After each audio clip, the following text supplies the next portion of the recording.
this shit. What? About what? The post I posted about because I rewatched the fight today, and I was like, I think it should have been a draw. And now you got Mike, Rob, and Eric going at it. We're gonna talk about that coming up. I got it on our list. Yeah, I rewatched it. Number 5, yeah. Oh yeah, Wow. let me get that list up. We about to be live. Yeah, we about to be live. Give me the you got.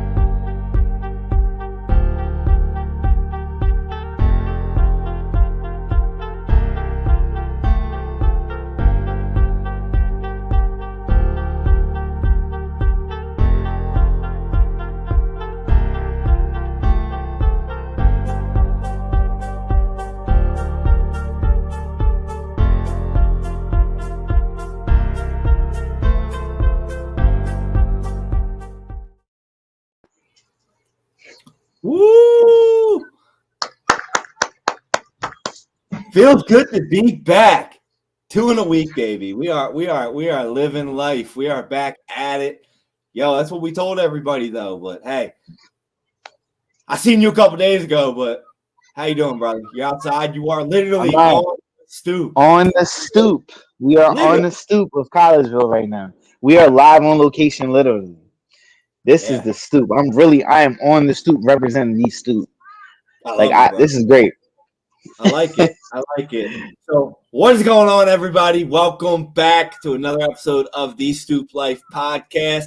Today's episode, if you can't see by the caption yet, we are going to be surfing the web of sports. We're going to be doing a wide variety of literally every type of sport. We're going to hit a little bit on it. We're going to do the Stoop Kellerman. We used to call PJ Stoop Kellerman because he breaks down boxing. And Max Kellerman, that's all he's good at. That's not all Paul's good at, though.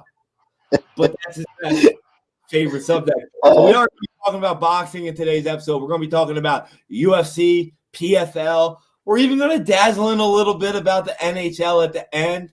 We're going to talk about the Phillies a little bit. You got a hat on. I want to talk about them a little bit. We got some stuff to talk about here. You know, we've had a lot of stuff going on in sports right now, and I feel like everybody only wants to talk about certain things that actually aren't related to what is going on in sports right now. Like John Morant, everybody's trying to talk about that. Let's be real. That's not even going to be a subject today, but I do want to touch base on it real quick. First off, he's 23 years old. They gave him $200 million. Paul, what would you be doing right now if you were 23 years old with $200 million? Probably not that stuff, but probably something stupid, right? Yeah, absolutely. First of all, I'm not walking around with a gun. I'm probably going to walk around with a rocket launcher. Second, I'll walk around with a cannon, bro. Like, I'm not walking around with a little piece. Like, my shit's going to be attached to my car. Like, I'm not playing no games. Like, but yeah, I'll probably be doing a lot of stupid shit. At 23, I was already doing a lot of dumb shit as it is. Give me millions, I'm worse. Listen, like, I love sitting here and hearing people say, like, he should be doing this or that. I'm like, yo, it's very easy to say that shit on the outside. But then you look at, like, certain things that, you know, even these athletes, like, Gilbert Arenas, for example. Look at it. He learned. He did shit on that, and he learned. It's not easy, you know, especially when, like, I kind of feel bad for them because the media is bashing and the media has been kind of throwing shit out there like that they don't have to throw out there. It's like they want him. It's like they got to have some culprit in the NBA that they got to make look bad for the entire league.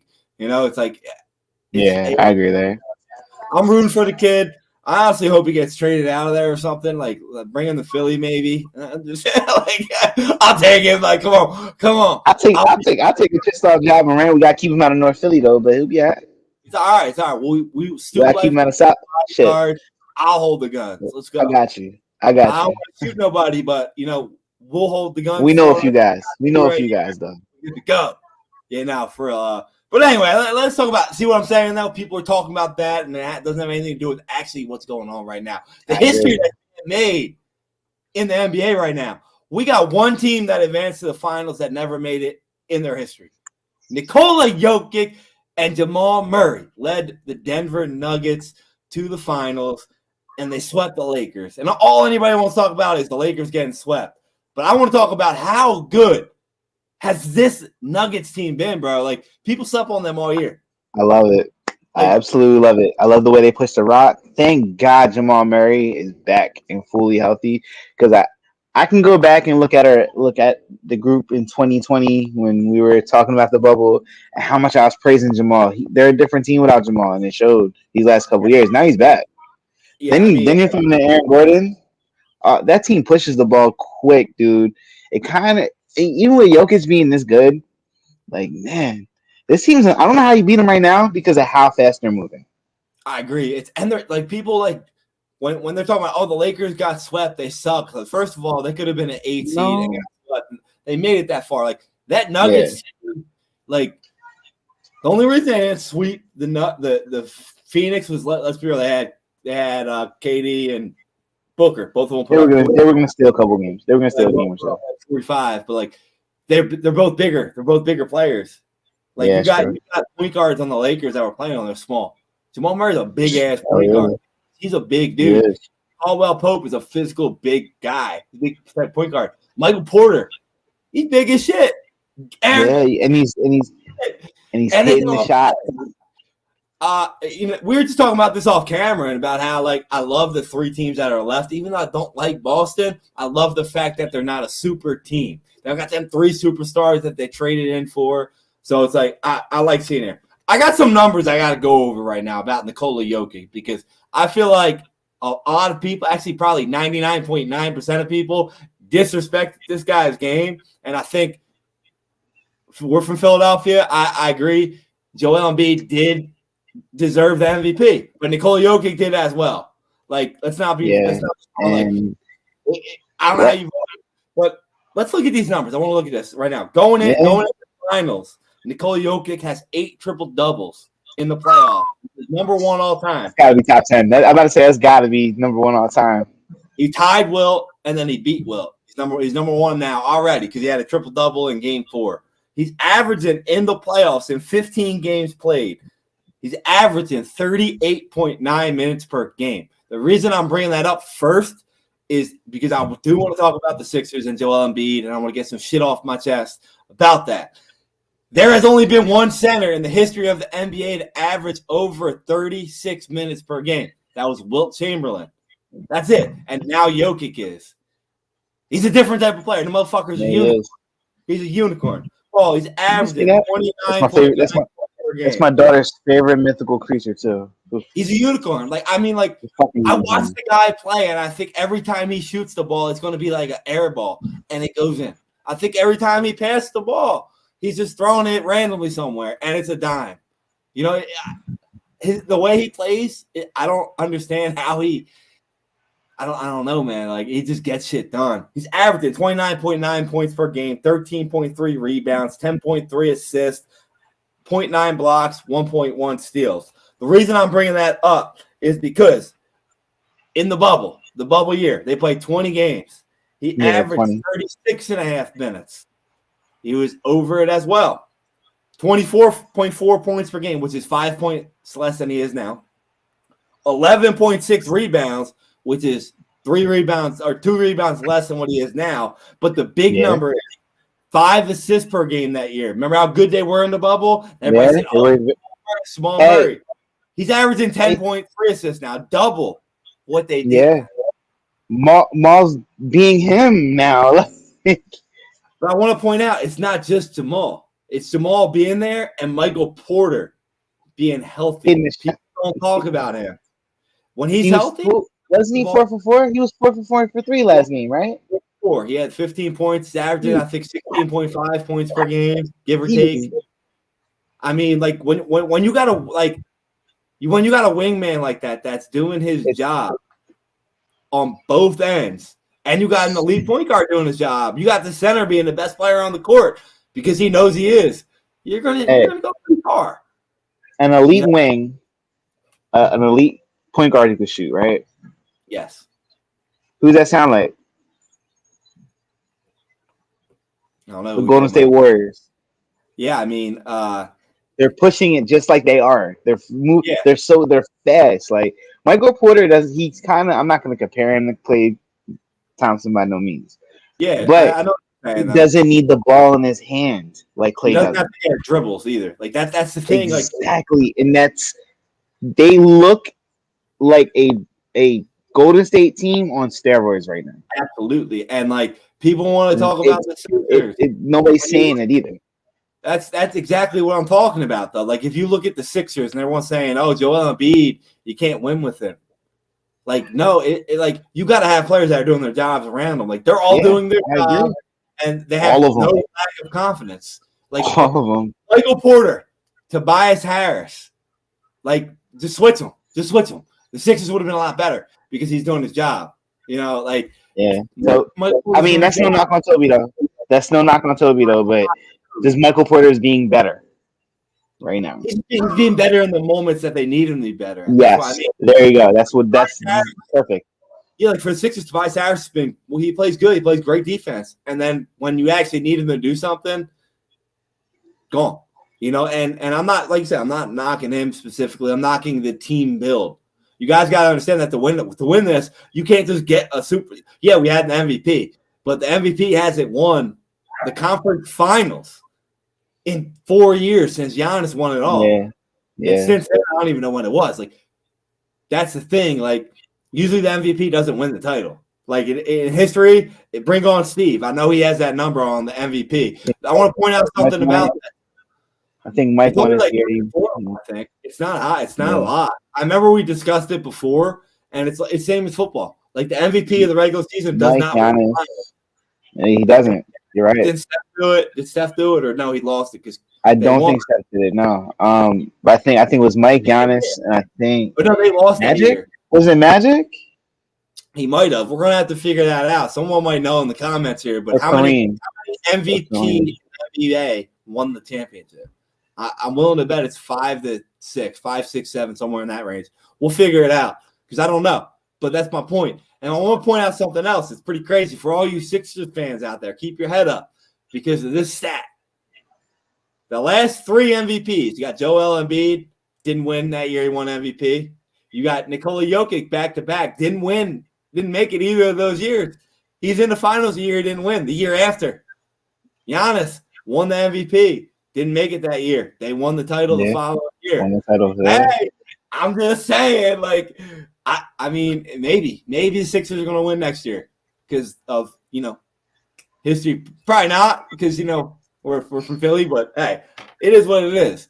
While we're all Sixers, though, since we are Philadelphia-based, we got to touch base about the Sixers. Yeah, let's definitely touch base about them. Yeah, season's over. We're not going to talk too much about what actually happened because everybody knows what happened. But for next season, yeah, we're talking about that. If you're the Sixers right now, who do you hire as a coach? Sam Cassell. Sam Cassell. Okay. I have no. I'm saying that because I do have a little inside resource who has seen these guys practice, and I'm not going to mention the name, but she said Sam works really well with them. We're going to get her on soon. You said that before, and I was like, I don't know. I think they need an outside source, blah, blah, blah. Well, I think everybody's saying that. And I think that's the common theme of what you would think. But then I saw the response. I saw everybody talking about Joel Embiid being very upset about Doc Rivers getting fired. I thought it was funny because all of our fans are like, yo, kick this dude out. He's not hard on the players. And then they're saying the opposite. They loved him. He's hard on the players. And I'm like, Joel Embiid isn't happy. So now I'm like, all right, let's keep an eye on Sam Cassell. Not only because of that, but because of the odds in Vegas. So Sam Cassell went from plus 1,200. Now he's second favorite at plus 380. I think he's going to get it. First of all, Sam Cassell was a very good player in his day as well. So, I mean, and he's been on different coaching staffs. And being with Doc doesn't mean you're going to be Doc Rivers either. Oh, no. So that's what a lot of people have to understand. People, like, just because you're somebody's understudy doesn't mean you're going to actually be them. Sam's a point guard. He's going to coach the game like a point guard, and which means we're going to get a point guard. I wish that did happen though, where if you coach under your prodigy, you become like that. Because man, we had Brett Brown. He coached under Pop. Whew, that would be great. Thank you. Perfect example. Coach under Pop. Perfect example. Nothing like it. But yeah, I agree with what you're saying there. So I like Sam Cassell. I like when I see Sam Cassell on the sideline as well, yelling at the guys. Like Yeah, I think, he's no bum. Let's just say let me just throw this out he's, there. Steve Nash was able to get a job because he was a former MVP, right? Like Sam Cassell's actually been coaching in the league, and he's a champion. Yeah, I mean he's He ugly, does but have a ring. Dude, hold on. It's very ugly. He's very ugly. Shout out Baltimore's own, and there's a special place in my heart for Baltimore. So, listen, Sam Cassell, he's seen what winning teams are, though. I mean, yeah, he played for Houston those 2 years with Hakeem and Clyde. Like he was the guy. He wasn't the guy, but he was on that rotation and hitting shots. By the way, I agree. He was good. Key contributor. Good player. So but Doc knew how to win as a coach. So I mean, like I want to give Sam. One thing is like Doc Rivers' record in clutch games. It's just like holy shit, like it's so bad. Good. But then at the same time, if you ever look at the players that he had there, it's like you got a bunch of guys that are like I don't know. I thought this Sixers team should have won that game 6, but they gave in though. Yeah, they gave in. Gave in. Like I don't know. We'll see. They got an interesting offseason. We got James Harden out there. He might come back. There's some speculation now out there. Damian Lillard's putting the soap opera out there in the NBA, saying apparently putting like kind of like a little heads tail, like say, yo, I want to go to Philly. He did that today. I mean, I'll take Dame, but my question for you is this: all Philadelphia's like, yo, Dame time. I got my wife. Yeah. Can we get Damian Lillard without giving up Maxey? I don't see that possible. We got James Harden right there, so I mean, I don't. We had Ben Simmons, and they thought Ben Simmons was going to be good. So I mean, Harden didn't. How do I say? Harden wasn't bad in the playoffs. I mean, he showed. He won us 2 of those games. So I think his value isn't down, but I don't know, man. I think we might have to give up Maxey. But if we can't, I mean, you got to package Tobias. You got to package. Let's see who can we. PJ is going to be in that package. So maybe. I mean, right. I think it'd be a sign and trade with Niang. He's a free agent. I think I like it. I mean, I don't know. There's a lot of options that can happen. We could sit here and talk about a lot of things. Bring Harden back, do this or that, whatever. We can do a lot of things. I think the number one priority needs to be get a good coach and then let that coach figure it out. Like, if it's Sam Cassell, do you want to bring back James Harden? Or do you want to go out and try and get a guy like Van Fleet? If you hire Nick Nurse, does Nick Nurse bring in Van Fleet? Someone like Van Fleet. I thought about that. Bias. I thought about that, but remember, Van Fleet just got the bag a couple years ago. I don't think he's going anywhere. What about Pascal Siakam? That's the option right there. It's Pascal. Are they really going to demand a lot for someone like him who's definitely don't want to play for him? Like, I don't know. I mean, he's an underrated player. Very, very. He was an all-star last year. Pascal's he should have been on All-NBA, in my opinion. Yeah, he should have been. So many good players in the NBA. It's hard to say, oh, this guy should have been off. But I mean, that's why there's 3 of them. Wasn't. Yeah, I mean, hey, there should be fucking 4. Like, that's how good some of these guys are, like, for real. Like, he almost averaged a triple-double and he didn't make the All-NBA team. It's like, who do you take out? Jaylen Brown? Probably not. I know. I mean, I don't know. Yeah, I mean, there's a couple guys out there. I think, the only reason I'm kind of dibbling around with Maxey because I think we should build around Maxey. I agree. Listen, Joel Embiid ain't going nowhere right now, man. Let's be real. Like, I think we're going to run it back one more year with the guy. Yeah. I really don't see Joel Embiid being traded. I think he's here. I do think Harden's gone. So we have to replace a guard now. Can't get this. Dad? I think James Harden and that Houston shit's just smoking air for him to get paid more money by the Sixers. I really do. But like, it makes no sense at all. Like, if I'm the Sixers and I can trade Tobias Harris, we talked about this before, I would sign James Harden back and let him play the point guard role. Let him play the Chris Paul role and be like, yo, Maxey, you got it. And then I'd sign a shooter. Like, go out and get some shooters. Like, hey, like, I don't know how many there are out there. There's a couple guys that You tell me there ain't a couple guys out there that are like a Duncan Robinson that could just shoot the ball. That's all Austin you do. Reeves. Austin Reeves. I mean, staying in LA, he should. But I mean, you know, like think about it. Like you get rid of the Tobias contract, and you just transfer that into Harden. I don't think anybody would really be mad about that if we signed. So we signed other players. Like, why not? I mean, we'll see. I mean, there's a lot of options. I mean, I don't want Kyrie Irving. I really don't want Kyrie Irving because I don't know when he's going to show up. I'm not knocking the guy's skills at all. He's unbelievable, but something's going to happen in the world. And he's just going to disappear. I don't want that shit. You know, there it is right there. It's the distraction because he's the best finisher in the game. He can score. He can score so many. Honestly, it's unbelievable. He's probably the best scorer in the game. I mean, outside of KD and D Book, I would probably put Kyrie in there as the most versatile scorer out there. Yeah. So I mean, I do think Kyrie does get a bad rep a little bit, being a quote unquote team killer. I mean, like he got traded to Dallas. And they traded basically away their whole fucking team. Like I don't know really what they expected out of that. Like they had no bench, they had no depth at all. I don't think it was because of Kyrie. They traded everyone. Can we bring Kai? Can we blame Kai for them not making the playoffs though? I don't at all because like if you actually look at the stats when he played, like he was good. Like it definitely wasn't his fault. It was like Phoenix when they fired Monty Williams. Like Monty literally said, "You can't trade our bench for this guy. We have nothing." And what happened? He was right, so they said, "Oh, sorry, we got to fire you." That's why they fired him because he was right. He was like, "I didn't want Kevin Durant because I know they know." Like you can't win in the NBA with just two guys. Like you need a team. Yeah, and you do need a team. So brings me to LeBron James. We got to talk about LeBron a little bit. Oof. Obviously, he said he's going to retire. Let me ask you, what do you think LeBron James's purpose of even bringing up the retirement was? We all know he's not going to retire, but what do you think the Lakers are going to do? What it's telling me is he has nothing else to play for. So I think he's burnt out. I think he just wants to play with Bronny. He's gonna stay in LA. They might suck a couple seasons though, because you might see AD gone. You might see.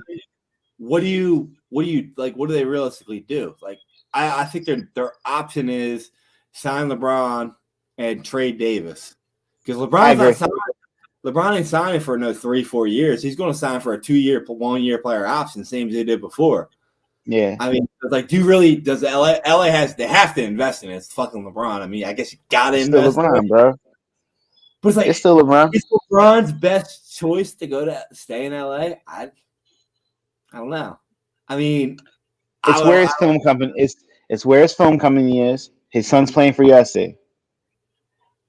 I don't see him going nowhere else. See, if I think LeBron, this might be. I signed for like a 2-year deal, like a 1-1. Yeah, I sit out a year on my ankle surgery, and then if his son gets drafted, I'm like, peace, I'm going there. Yeah. That's it. That's all I'm doing. I think somehow Bronny's gonna make his way over to the Lakers. I mean, yeah, like I don't know what it is.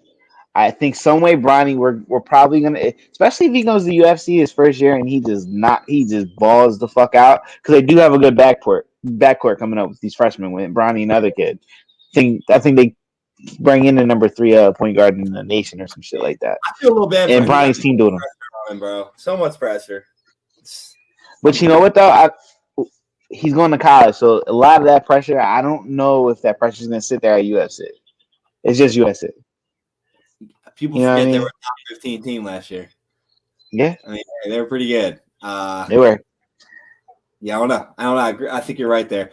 All right, let's get into more violence here. We got to talk about violence. No, I'm not talking about LeBron James flop because that is violent. Francis Ngannou, man. Everybody was going away speculation of, oh, he's done. He made a bad decision. He should have stayed with the UFC. My boy. Signs with PFL, right? And got the bag. Yeah, so first headlines you see are he made a bad decision. He's making less money per fight. But people forget. This guy is a heavyweight fighter, and now he signed a contract that's going to allow him a 2 to 3 fight deal, 7 figures per fight. He's also allowed to have his own sponsors in the ring, so like that ups the money more. Yeah.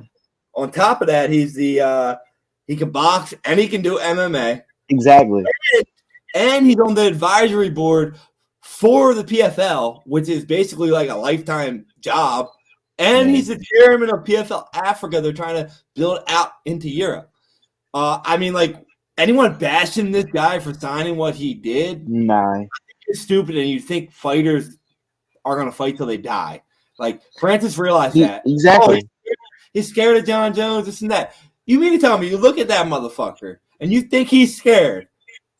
I'm sorry. Like, I think John Jones would beat him in a fight just because John's John. But, like, come on. Yeah.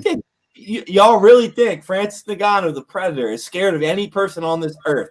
I don't think so. I think he signed that deal to make a lifelong job for himself, and he set his family up for a future. And not to mention, Paul, did you see the clause he put in his contract? He would not sign the contract unless his clause was in his contract for his opponents. You saw that, right? They got bread too. They got the money too. $2 million per fight. Yeah, they got the money too. Yeah. For anyone that fights him. And do you see why I said he might poach some of these heavyweights from UFC? Listen, I could see it. Maybe, like, the thing is, like, we talked about that as well. Like, it's a great sign, but it's still not like a Conor McGregor sign or someone like younger. He's 35, 36 years old. He's older. He's a heavyweight. So it's like, how long is he really? I get his competition isn't be as good, but if he gets cocky and gets hit, he might be done in 2 fights. You never know. I don't think that's going to happen. But, I mean, I think it's a very, very positive thing for the PFL, especially if they're about to buy Bellator. They're trying to buy Bellator on top of that. So we are talking about all the older fighters go to Bellator. Yeah. So now you see a lot. They might go quicker now. Yeah.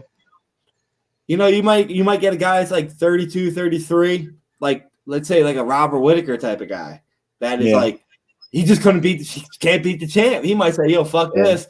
I'm gonna go get paid now. It's still top 3, top 4 in the world. Absolutely. And you might start seeing that earlier, but I don't think the younger guys are going to go there yet. But I'm all for it. It's a great sign. You're absolutely right that maybe the guys aren't going to like go with PFL right now.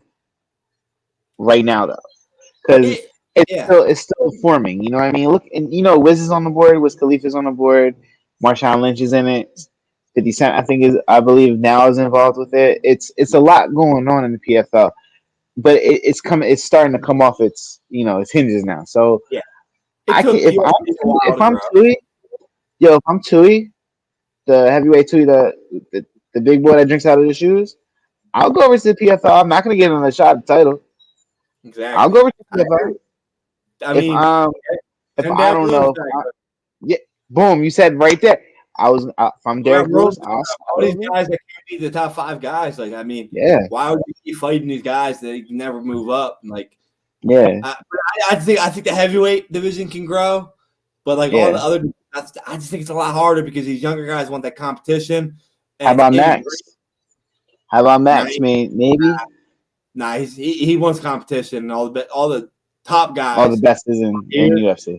But my thing is like, it's in their brain that you have to sign with the UFC to be the best. When we see guys that are in other divisions, like one championship, you got Mighty Mouse. PFL has Johnny Emblem, who might arguably be the best middleweight in the entire world. The dude's unbelievable. He beats the shit out of everyone. I mean, why? Like, I don't know. I think like I said, you just need one guy that is like, I'm not saying now, not a superstar now, but like a guy that's like 13-0. And then just make them just like get these flashy fucking wins, get some advertisement that just talk, like, don't even gotta talk shit, but like just talk. I think we're missing something here though. Clarissa Shields. It's no offense, it's a woman. You need men. I know, but she's arguably the greatest female boxer of all time. Yeah. Now you bring her into. And she's, by the way, she's younger than me, I believe. She's like 27, I think, 28 maybe, if that. And she's doing MMA. I think she's 1-1 right now in MMA. Yeah, she won her first fight, then she fought a way heavier, better opponent the second fight, and she got submitted. Yeah. But like, hey, like, I know what you're saying, but I mean, we'll see. I mean, because people forget, UFC did not grow overnight. It took them 15, 20 years. No, it took them time. And what was the baby grew. They bought Pride and Strikeforce. So if PFL can acquire Bellator and start enticing, hey, come over from the UFC a little bit longer, a little bit earlier. Like let's see these fighters like start saying, hey, Dana, I don't want to sign an 8-fight deal. I'll sign a 3-fight deal, and then hey, we'll see. Because like Dana was smart. Like 10-fight deals. Yeah, Dana was smart though because he has the contender and he has tough. So And the Ultimate Fighter. It's been very. Let's be real. Tough one. Forrest Griffin. Yeah. The fight between Forrest and what's his name and why am I forgetting his name? Stefan Bonner. RFA. The fight between those two made me into an MMA fan. It made a lot of people I know into MMA fans. Die hard at that. Like PFL needs that. They need a fight that makes you go, yo. Well, I think that's what they're trying to do. That's what they're trying to make Francis the chairman of Africa because they're trying to go over there. I mean, he's from Africa. You got a couple other champions like Usman from Africa. You got even Izzy. Yeah, he's African, even though he's from the Netherlands. I mean, not the Netherlands, New Zealand. But like, hey, you got a lot of potential out there. Not just Africa, it's Europe. Like that's the point. It's Africa, Europe, and that lower Australia, New Zealand. Like I think it's a great idea because Dana White kind of stopped doing the tough a lot, and it's not as popular anymore. The Dana White Contender Series has been an absolute hit.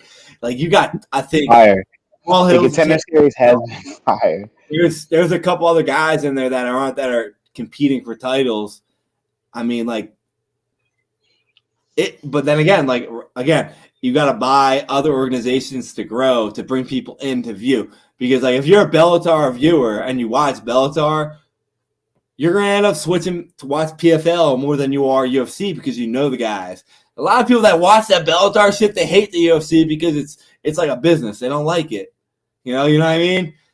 So I think PFL, this move was phenomenal. I think they can grow a lot. And it brings me into my next topic I want to talk about. I want to talk about Conor McGregor real quick. His documentary just came out. And with this, related to this Francis Ngannou thing. So Francis and Dana White went into argument, and Dana White's basically saying, you quit on the UFC, blah, blah, blah. And Francis is like, yo, like, I fulfilled my duties. I did all my fights. I was a free agent, and you didn't give me what I wanted. I left. And then he went on to say that you wanted me to fight 3 fights per year, which I agreed to do, and then you wouldn't give me any more than 1. And you kept prolonging the contract. In Conor McGregor's documentary, we saw that firsthand from Conor's camp that's what was happening to Conor McGregor, who was the biggest star in the UFC. Yeah. So it's like, well, I don't understand people that are bashing him for leaving. Like, it's like, dude, like, so Conor McGregor, the documentary, McGregor Forever, he fought Cowboy Cerrone, and then he couldn't get a fight for what, 2 years? They wouldn't give him a fight. Yeah, part of it was due to COVID. But they were fighting during COVID, and this guy was trying to get a fight on Fight Island, left and right. And Dana White didn't let him on Fight Island. Why wouldn't they let him on Fight Island? I still don't get it. You know why? Because Fight Island had no audience. They had no audience. He bring it. A place that only projected sales that he knows the majority of the people weren't even buying. They were streaming it. It was in Abu Dhabi. He didn't want to do that because he was like, no, we're not going to let you go out here and get your face punched in if we're not making millions and millions of dollars off of you. So they tried to push it off thinking like this COVID shit's going to stop and we're going to have you first fight back. And then it kind of never happened. Like it just kept going and going and going and going. Yeah. And then like, it's crazy. It was crazy. And like Dana White does that shit to everybody. Like he does that to every fighter. Like mafia, man. It's like you understand this because you've been around the fight game for a while, like, and people don't understand when you become a champion or a superstar in one like boxing or UFC, it's a different world. Like you can't say what you have to do anymore. You don't get the fights exactly want. You got to do what these guys want to do so they can make the amount of money because they don't know how long you're going to be there for. When you're coming up, they're just throwing you out there because you're entertaining. Yeah. If you lose, they don't really care because they'll just bring another guy up. But when you're willing and you're there, we got to preserve it. Like, I don't see PFL doing that. They don't do that because they don't have a championship fight every month or 2 months. It's that's true. So I mean, I think UFC. I think Dana White's bashing a lot of this stuff because of Francis happening and this McGregor documentary, and you saw a little bit of behind the scenes of what actually was happening. It's true. And I think it kind of made him look bad. I personally thought it was a great documentary. How about yourself? It was an amazing documentary. I actually earned a lot more respect.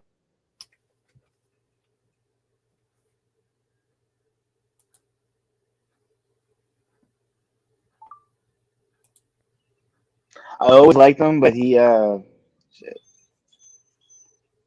You good, good. Hear me? All right, we're good. Sorry, I'm out with the nature, the stoop, Wi-Fi is a little shaky sometimes. I liked it a lot because it showed a different side of Conor. My favorite part of that whole thing was when he lost to Khabib, and Dana came up and was like, "All right, dude." He's like, "What do you want to do about Khabib? You want to press charges on him?" He said, "I lost. The fight's over. That's it. Period." Yeah. Basically, like, I lost, dude. Like, the fight's over. Like, this all that was entertainment. He was like, "But I lost my fight, so I don't give a fuck anymore. Like, leave me alone. I just lost. Talk to me later." Like, I earned a lot of respect for Conor, man. And seeing the pain, you know what though? I think I liked him more after seeing his losses, because after those losses, he was in so much pain. Like the way he was, like, even after the Dustin thing with his leg, he kind of was like, "Damn, dude, I fucking lost. Like, he was like the frustration, like, and that's the reality of being a fighter, though. And you're showing you're human. We see Conor as this big time superstar. We don't see him after a loss. Even after the win, he was calm. Like, after his win against I think it was Cowboy, he was like, "All right, I feel a little bit better. I'm back.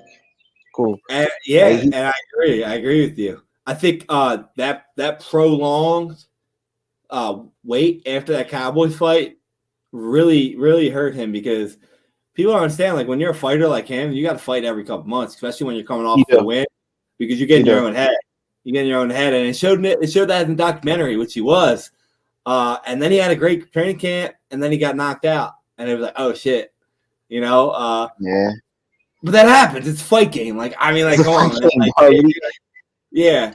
And he realized that too, but then he also realized, like, yo, I was being too nice. I gotta act like a dog again. It's nothing personal, which is right. Like, you're trying to kill people in the ring, like, if you're not trying to kill them, you're not trying hard enough. Obviously, you're not actually trying to kill them, but, like, in essence, you are. Because if you're not, then you're not giving 100%, and that you're fucking beating the shit out of people. He just got into warrior mode against Dustin the second time, and he was fighting well, but a leg injury, but an ankle injury, but that's the fight game, man. I remember watching it, and I like all they showed was the bad shit Conor was doing, saying to Dustin leading up to that second fight, and I was like, man, this guy's such an ass. Like, the fuck's he saying? But then you see in the documentary, and they see a lot of good stuff he's doing. It's like, all right. And then when he broke his leg, every single person was like, yeah, all right. Like, you didn't have an injury. You just broke your leg from the leg kicks. Then when the documentary came out, and you actually saw he had a stress fracture in his ankle, and they're basically like, yeah, like, if this like anybody else, we would have pushed the fight back. But Conor, now he'll fire us all, so we can't say shit. And I get like, oh, shit, all right. Like, I earn respect because, like, dude, all these fighters get a pinky injury and they call out. This motherfucker literally had a fracture in his leg, which is like, he did. You fuck up one time, your shit snapping. Yeah. He did. And did. So I earned a lot of respect for Conor. You know what? I'm actually excited to see when he fights Michael Chandler, and I'm actually gonna cheer for him. I'm gonna watch it just because, like, I know. I see fans like that. I don't care about Conor. I'm not watching Conor, but okay. I'm like, say the same thing about Floyd Mayweather. You got to fit in with the people that don't like. I don't think Conor's going to win. He might be Chandler because it's a perfect type of fight. I don't think he's going to win the belt again. But if I ever sat here and said I don't want to watch a Conor McGregor fight, that's like saying, hey, I don't want to watch a Floyd fight. Get the fuck out of here. If Floyd comes back and fights a legit fight, everyone's watching that shit. Let's be real. Come on. It's just like, come on. It's like those people love to hate because it's like, oh, I got to be the outlier. It's like people that say I didn't watch Game of Thrones because why would I watch Game of Thrones? Because it's fucking awesome. I didn't watch Game of Thrones. Yeah, well, like that's not your type of shit though. Like you're really not into that. But no, like you don't sit there and say, "Oh, I'm not gonna watch. Why would I watch that?" Nah. I just never got. I never dove into it. But I never dove into it. It was always another show. Secretly, people are like, "Yo, I really want to watch Connor. I can't wait." But in person, they're like, "I don't care about Fuck Connor." that guy. Like, come on, he's dude. a bum anyway. He'll sell out a stadium doing a rock concert. That's how popular he is. I go watch. He'll fill up the O2. He'll fill up the O2 like that in England. Yo, like that's. Listen, I'm just hoping that he fights at Madison Square Garden because like we're gonna go to that because I don't care who else on the fight card, but like just like I went to the Khabib fight that it was supposed to be Ferguson, the one Connor threw the thing through, and like that environment was just the Khabib fans. It was fucking insane. Like they were crazy. It was awesome Really? though. I can imagine Connor fans like, oh my god, it would be awesome. They're rabid. Yeah. So I mean, they're rabid, man. They don't play, man. They don't play. Exactly. So we're in the fight game. We're gonna talk about boxing. Your favorite. Now we got a lot of people out there saying, was that one of the worst rig fights ever? Or yeah. You talking about Haney? So we're gonna talk about Haney Loma. Now I want to go a different route with this. I'm gonna go a different route. I understand a lot of people disagree with the judge's decision. You know, a lot of times we do big fights. We do. I personally do disagree with the decision, but I want to point out the fact that you got two guys that are at the top level fighting each other. Let's respect that. Praise that. Let's praise that first. Because it was a hell of a fight, man. Good fight. Very good fight. See, I was listening to one of my idols, Teddy Atlas, today, right? On his podcast. When I think boxing, like you call me Stu Kellerman, but Teddy Atlas is my guy. Like that's who I grew up listening to. Like the way he breaks it down. Like I wish I could sound that passionate about boxing when I talk about it. He said it best, man. We're sitting here talking about a judge. This was a hell of a fight between these two. Yeah. These two gave their all. Like, and we're talking about how a judge screwed a fighter. He's like, and it's a shit stain for our sport. And it is. Yeah. I do love that they gave us their all though. Yeah, that's what I'm saying. Haney and Loma gave everything they could and I don't knock them for any of it, man. It's not their fault that the judge took him. It's not his fault. I actually watched it and wrote down what like my rounds. Judge had it 116, 112, 115. Yeah, it was bullshit. He's been in a couple of these though. Yeah, so I mean, me personally, I had it 115, 113, Lomachenko. But I mean, like I said, you got Haney landed 110 punches out of 405, 27%, which is very good against a guy like Lomachenko. Usually you don't really get him. The only guy that actually had really success was Lopez. He was hitting with the body a lot too. That was his bread and butter. His first half of his fight, the bread and butter for Haney was stay in Loma's shit and tear his body apart. Haney didn't back up a lot. He stood right in front of him. Yeah. And every time he threw a shot, he banged to the body. And Loma taking the body work like that and not slowing down shows you how much of a freak he is. He's at 35 years old. And he's taking all them body shots, didn't miss a beat. Yeah. And giving it back. I agree there. Lomachenko landed more punches, 124 out of 564. He's a more active fighter at 22%. Yeah. And so I had first two rounds, I had going to Haney. Then I had I thought he was more active. He was landing more body punches. And then I had Lomachenko 3 and 4. So it was already 2-2. Then I had 5 and 6 going to Haney. 7, 8, 9 I had gone to Lomachenko. Then I had 10 going to Haney, and 11 and 12 closing out going to Lomachenko. I was agreeing with you up until the 10th. I think because of how Lomachenko was aggressive in the time, it was actually Loma's best. Like I would say at the time was probably his best round, where he won that shit. I think he outlanded him. He was more busy. Dev didn't throw a single jab. in the 10th. He had 0. He landed 0 jabs in the 10th and 1 body shot. Lomo was damn near perfect, and There's all power, yeah. yeah, he was damn near perfect. And I give him the 10th. I gave Lomo the 10th and 11th, and I gave Devin the 4th and the 12th. Those are only 2 rounds between those two. I can say they won. Every last one of them were hella close. See, guys, that's what I'm saying. Like, we're talking about judges. Me and him both watched fights out here, and we both thought a little bit different. You know, it's like, come on. Yeah. Like, I get it. Yeah. Like, it is what it is. At the end of the day, like, we both watched the fight twice. But yeah. I might watch it again after this. I haven't watched a boxing fight twice in probably 15 years. And I showed you something right there, right? I couldn't even tell you. I don't know. I mean, I showed you something right there. Yeah, like I might have watched the Pacquiao Floyd a couple times just because it was them. You want to rewatch it? Yeah, you want to rewatch it. Like, fuck, because we waited 30 years for it. Yeah. You know, we did. What do you think's next for Devin Haney? Who's he gonna take on next? Well, if he does it, if Lomachenko camp actually agrees to the rematch, well, I think they will. It would probably be Lomachenko again. If not, you stay the fuck away from Tank and you fight Shakur. Shakur is a smarter fight for him. It makes more sense, more money. They're both not more money than Tank, of course, but they're both young. They're reaching their primes. These guys have problems with each other as it is. So I mean, I can see Shakur and Haney next. That's where I would key in. If I'm Haney's camp, I'm staying the fuck away from Tank because Tank's gonna hurt him. So why do you think that? Are you saying the same thing I saw in that fight of why you're saying Tank, stay away from Tank? What is the reason for that you're saying stay away from Tank?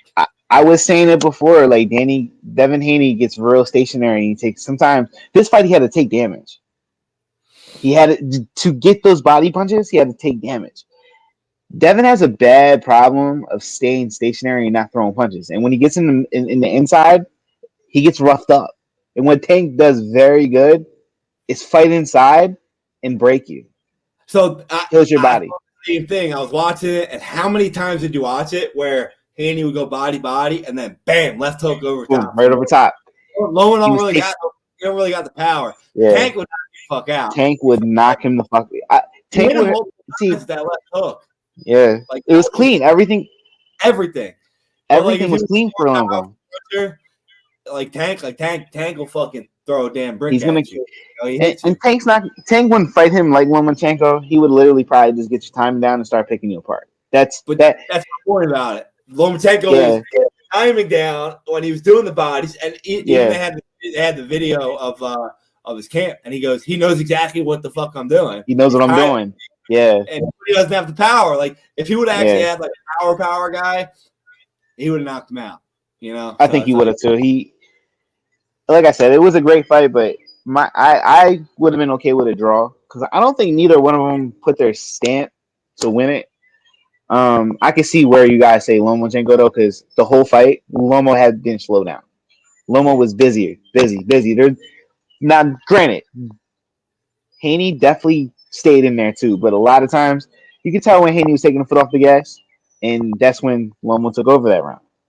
So a lot of those rounds that you called for Lomo, I agree with because those are the times where Devin took his foot off the gas because he was like, okay, I need to slow the fuck down. He's hurting.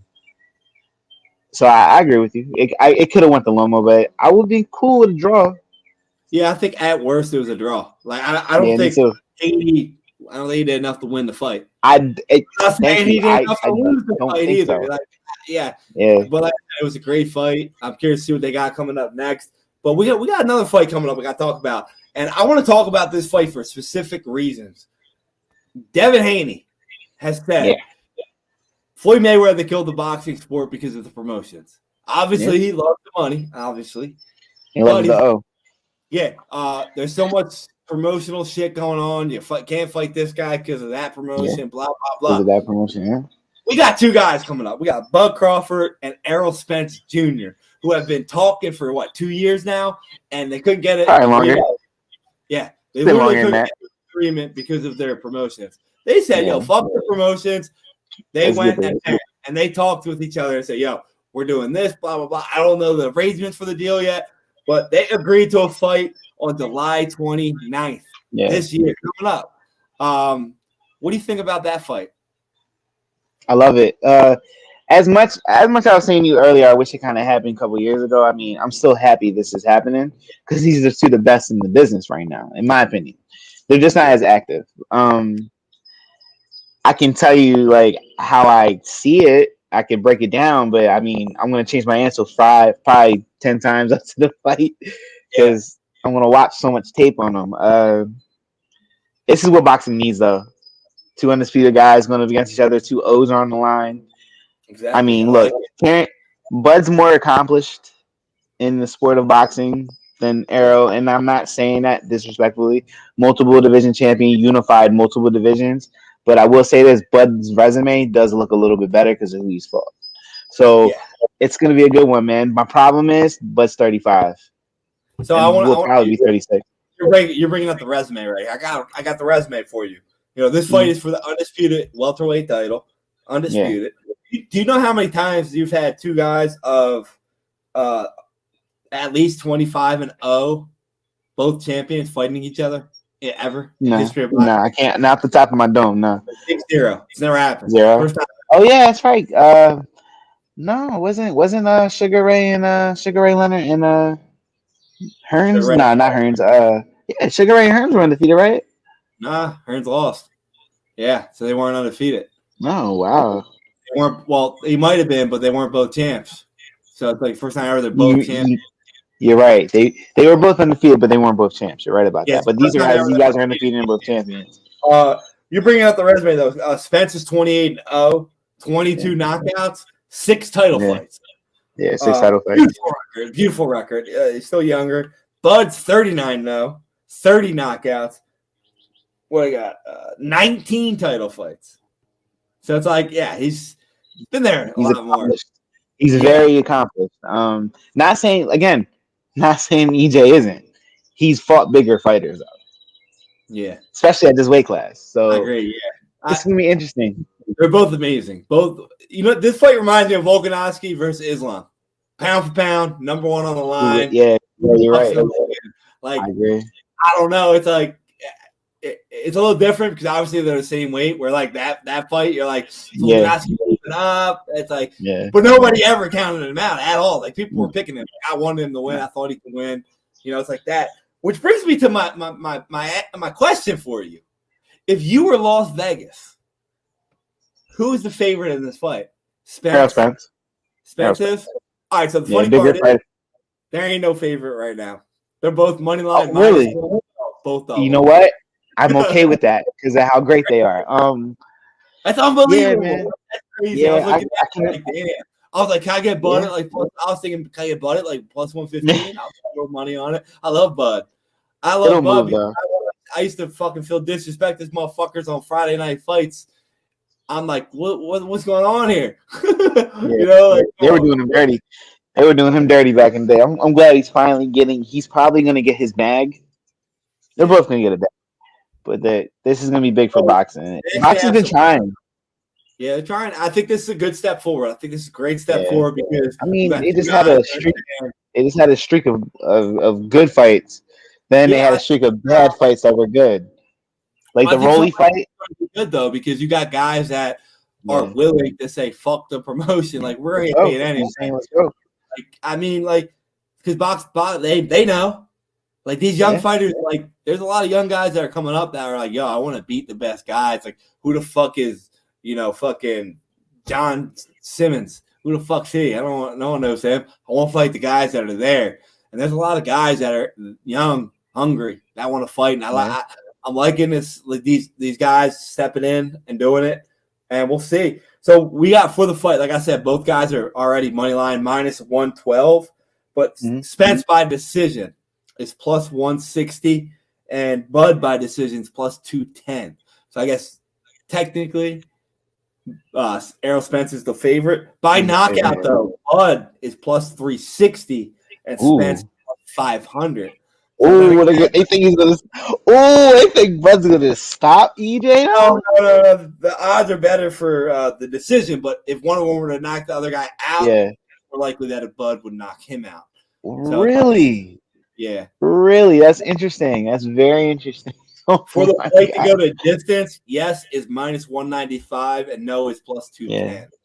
So it's like this is gonna be a hell of a fight, boys. It's gonna be a hell of a fight, man. Like if you're an MMA fan and you even know. Oh shit. My Apple Watch is saying, "What the fuck you saying, bitch?" Said, "Yo, get up. You've been sitting too long." Yo, chill. No, but even MMA fans, like, you got to tune in for this fight. Like, it's gonna be a great fight. It's gonna be the biggest fight in boxing. Exactly. And it's a great date. I'm pretty sure there's no UFC fight that week. Actually, there might be, but it's not UFC 290. I'm gonna check. I think it might be. What's that other fight coming up? Yeah, it's the same day as Poirier Gaethje. I'm like, damn, we got a long night. We going out for that night, bro. We got this fight on, and then we got Poirier Gaethje, Jan versus Pereira. We got a couple other good fights in that fight card too. So that's gonna be a good day for the combat sports world. I gotta see the undercard for EJ and Bud though. Yeah, I mean, hey, we got some good fights for the sports world. I think it's good. Yeah. Good for it because it's starting to come back, it's starting to grow, and we'll go from there. To end the podcast, though, who are you taking to win the NHL Stanley Cup? We got Florida already in it. Sweet 4-0. And then we got Dallas is playing Golden Knights. Vegas. 3-0. So Vegas is probably going to win, I think. So who do you think's going to win? Vegas or Dallas? And then Florida. Who's going to win the Stanley Cup? Well, Vegas is going to win that final, but I got Florida taking it all. Yeah. I mean, we're going to talk about the Stanley Cup later because I went to a Vegas game, but I'm not a hockey guy. But, I mean, did you see that one guy for Dallas, their best player, with a cross-check to the dude's face? Yeah. The dude was on the ground. He hit him, and he like had no reaction. He was just like, I fucked up. Like, as he was doing it's hockey. And he was just like usually they're angry. Like, did you see the video of him? It was weird. He was like cross-checking his face, and he's like, my bad. And he was like, dude, like, what are you doing? And they interviewed him. He's like, yeah, I don't know. I think he like blacked out. Like, I don't know what the hell he was doing, dude. Like, it was, I don't know. It was pretty crazy. But yeah, we got to talk about the Phillies real quick. And I want to talk about Trey Turner. Talk about Trey Turner. Do you know the Phillies? He got booed. He got booed the other night, didn't he? Yeah, but at least he owned it. At least he owned it. This man is hitting 250 on the season. He only got freaking 13 RBIs, 25 runs. Do you know his batting average with runners in scoring position? Because for some odd fucking reason, every time the Phillies got men on scoring position, Trey Turner comes up, and he's terrible. He just I don't know. What is it? So with runners on scoring position, he's third and worst in the league. He's allowed 31 runners on base in scoring position. He's batting 118. Oh, yeah, I'm looking at it right now. Like, bro, it might have went up last night because I got my stats a couple days ago, and he had a home run. But, man, like, dude, like, Castellanos last year when we signed him, he was pretty bad. And then he's having a hell of a year this year. And he's swinging at everything. What do you do with Trae Young? Like, what do you do with him right now? Let him play the game. Let him play. Like, there's nothing you can do in baseball but knock your own funk. Like, just the only way you're gonna be better is playing. That's how baseball is, though. I don't even know what kind of funk he's in. I personally, I think he's hurt. I really do think he got hurt in the World Baseball Classic because his swing. If you watch him swing, everything he's swinging, it looks like he's trying to hit a home run. And a lot of times when hitters do that, they fuck up their hip flexors in their backside of their swing. So they dip in. Like when they dip in, they push up because less pressure on it. Yeah. So I really think he's hurt. Remember Chase Utley, for example. Remember when Chase Utley hurt his hip flexor and he kept elevating his swing? Yeah.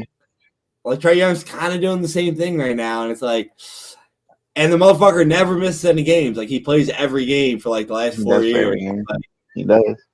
Yeah. I mean, if the Phillies get hit with runners on scoring position or if their pitchers could go a lot more games without giving up 5 runs, I mean, they'd be great. We're a lot more. We'll be over 500 right now. I think we're a game under.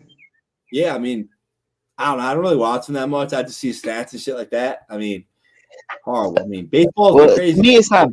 it's not baseball completely to me yet. So We gotta wait. basketball's Yeah, still on. I'm Basketball's waiting. still on. Yeah, we already July, know. Like after, August is kind of when it gets hot. like right the week before All-Star break is when I start Yeah, really watching them, me too. and that's I'm when the it gets same way. better. I think since teams start actually amping it Yeah, up. ramping up. Yeah, I think the Oakland A's, they're not going to ramp it up. They're terrible. They're Dude, they're done. giving up 8.5 runs per game. Like, holy shit. Well, they'll be in Vegas in the next 2 years. Yeah, they're like tanking before they So got. They don't have I'm to not tank. sucking now. Like Why not they got suck some good now? hitters on the team too, though, man. Like, I mean, I showed you a stat for the one guy, guys. This is one of the craziest stats I've ever seen. The guy for Oakland at night games, he's batting 265. It's like he's a vampire. He's a fucking vampire. He has 0 hits in 41 at bats during the day. It's like, what the fuck? Check He's the a dude vampire, out. bro. Yeah, like I'm like, yo, you got Dracula out there? Like, I don't know, man. I mean, it's been crazy. He shows I up mean, when necessary. for coach of the year, can you give it to a hitting coach? Because the Tampa Bay Rays hitting coach, They're smacking. coach of the year, right there. You know, unbelievable. Yeah. But I mean, any other topics you want to talk about? The Phillies are making me depressed here. I gotta get off of that. Right now, that's tough. We covered a lot all in one. This is the kind of episodes I love. These little shootouts. I'm not gonna give it. Like I said, I'm not gonna give it a prediction to the Bud Crawford and EJ, but yet I'm gonna change my mind 5 times. I might just do a video on it and TikTok on it or whatever. But I don't know, man. I was like, nothing's going on in the league right now. This is that dry time. And when I mean the league, I mean the NFL. And we got the finals. So hopefully by next week we have. Yeah, I mean they're already talking about NFL like its season starts next week. I'm like, dude, they haven't done nothing yet besides the draft. They haven't done. I turned on. I was in the sauna today, and I kept turning it on every time. It's Aaron Rodgers and the Jets. I'm like, dude, I hope this motherfucker sucks. Like, Jesus Christ, I'm tired of it. And I like, dude, it's like they're acting like they're going to win the Super Bowl, and the one dude's like, they're not even going to win the division. Yeah, like they're not going to win the division. I agree with that guy. Whoever said that's smart. I don't think he's going to win it. It's Damian Woody. He's like, he's bashing him because he's like, yo, like, ex-Jet said this. Yeah, well, he's like, no, obviously he's happy he's there, but he's like, when's he going to stop being there? Like, you know, like Aaron Rodgers is in the locker room. He's testing people about the offense, this and that. They're like, where was that shit in Green Bay? You're complaining, but like, where was it? Yeah, well, I'm going to say this, though. Aaron got hurt this offseason so far. Aaron and Alan Lazard got hurt, so I'm sure he's just trying to make it up with the guys right now. You know what I mean? He's trying to get camaraderie. You know, he got his guys there as it is. Like he has Randall Cobb and Alan Lazard there, so he has his guys there. So he's trying to brotherhood, and Sauce loves him. So whatever. I don't know. The guys got to do something. They got a tough schedule. We'll see, but we ain't talking about football yet. Unless some big trade happens with DeAndre Hopkins or Mike Evans, we ain't talking about that yet. Because he's gonna be I can see one of them. One of them are gonna be a Packers. Maybe, could be. I mean, you know how crazy that would be. Aaron Rodgers leaves, right? And they have a hell of a draft when it comes to like skill positions, like 2 great tight ends, a great wide receiver. Then we bring in Mike Evans or DeAndre Hopkins. It's after Aaron leaves. It's great. Well, I would. I mean, I don't know. Your organization doesn't typically do that, but not their style. Homegrown. We'll see. We'll see what happens. We'll talk about it more. But other than that, we hit like 10, 15 different subjects today. That was a fun episode. And I got nothing else left. Me either. I got nothing. Thanks for listening, guys. We will be back maybe next week. I don't know. Y'all have a good Memorial Day. It's Monday or Sunday. Monday. I don't know. I forget what day it is. Y'all have a good Monday. I just know I'm off Monday. So. There you go. All right, fellas. But yeah. All right, y'all. Thanks for tuning in. Peace out, everybody.